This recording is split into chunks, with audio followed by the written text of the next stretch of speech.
Bonjour et bienvenue à chacune et à chacun d'entre vous.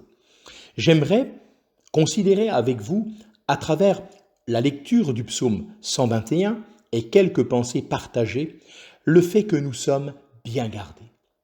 Je lis donc le psaume 121 intitulé « Le secours de Dieu ». Je lève mes yeux vers les montagnes. D'où me viendra le secours? Le secours me vient de l'Éternel qui a fait les cieux et la terre. Il ne permettra point que ton pied chancelle, celui qui te garde ne sommeillera point. Voici, il ne sommeille ni ne dort, celui qui garde Israël. L'Éternel est celui qui te garde, l'Éternel est ton ombre à ta main droite. Pendant le jour, le soleil ne te frappera point, ni la lune pendant la nuit. L'Éternel te gardera de tout mal. Il gardera ton âme, il gardera ton départ et ton arrivée, dès maintenant et à jamais. Amen. Dans le psaume précédent, le psaume 120, il nous est parlé d'un homme qui se trouve en difficulté dans un pays étranger et qui voudrait en sortir. Son but, ce qu'il aimerait, c'est revenir à Jérusalem, la ville bien-aimée. Cependant, le chemin est long, difficile et plein de dangers. Cet homme qui forme ce projet ne peut pas compter sur les grands et les puissants du monde, ici symbolisés par ces hautes montagnes, pour l'accompagner sur sa route. Alors, il va regarder par-dessus les montagnes, à celui qui a créé les cieux et la terre. Il attend de l'Éternel le secours pour son voyage.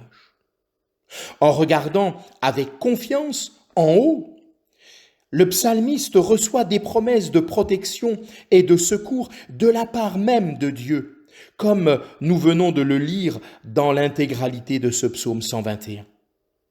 Pour nous, chrétiens, qui traversons un monde plein de dangers, en nous dirigeant vers le but céleste, nous pouvons trouver beaucoup d'encouragement dans les paroles de ce psaume.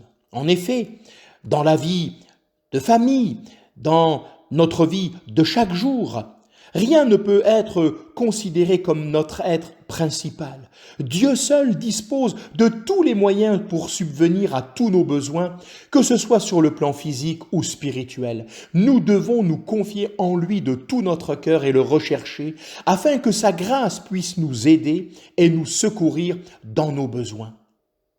En effet, le Seigneur est toujours celui sur lequel nous pouvons compter, sur sa protection, sa défense, sa sollicitude. Jésus l'a dit lorsqu'il a affirmé « Même les cheveux de votre tête sont tous comptés, ne craignez donc point » Matthieu chapitre 10, versets 30 et 31.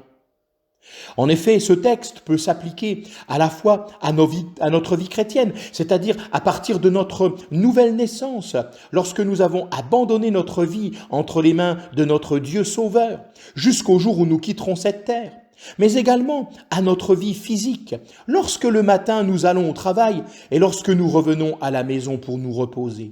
Quelle grâce, quelle bénédiction!